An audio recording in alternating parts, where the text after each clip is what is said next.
ife gbasara Amadioha mana ka ebe n'uche nke kedu ife ịghọtasị Amadioha Obiligwe nke ịtọ Amadi nke ọha niile ya bụ ọga kwata Amadioha Jizọs esi na onye ebe ka ewu onye ebe ka isi ebe ije dị na Oria Imo steeti Ọzara wee bịa and nghọta ahụ niile wụ na Amadioha wụ Obiligwe nke ịtọ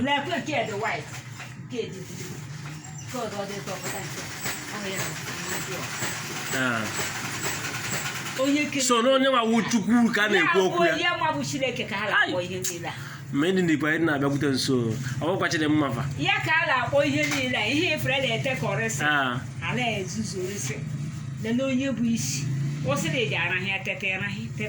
osiri agaghị ama arahịa tete ụbọchị ọbụla ọ chọrọ mkpụrụ obi ya ma Amadioha ma kezi onwe ebe nchọrọ jụ kezi ife kpatasịrị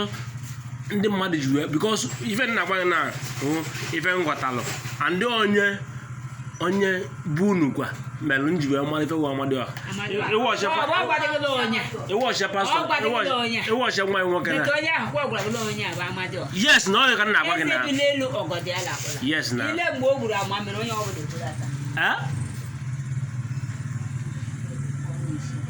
mgbe ọbụla ogbu abụọ o gburu pam ya mgbe ọ ya atụ egbe mmiri eme ebe egbe mmiri ahụ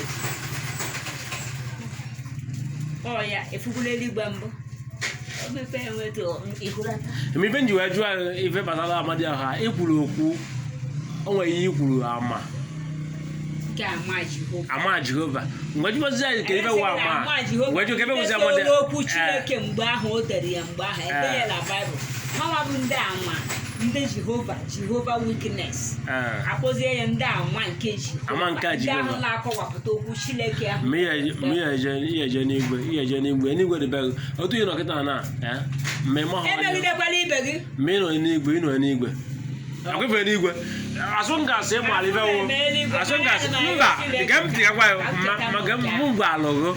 na ịmaghị onye ịwụ mana na ị nọ n'eluigwe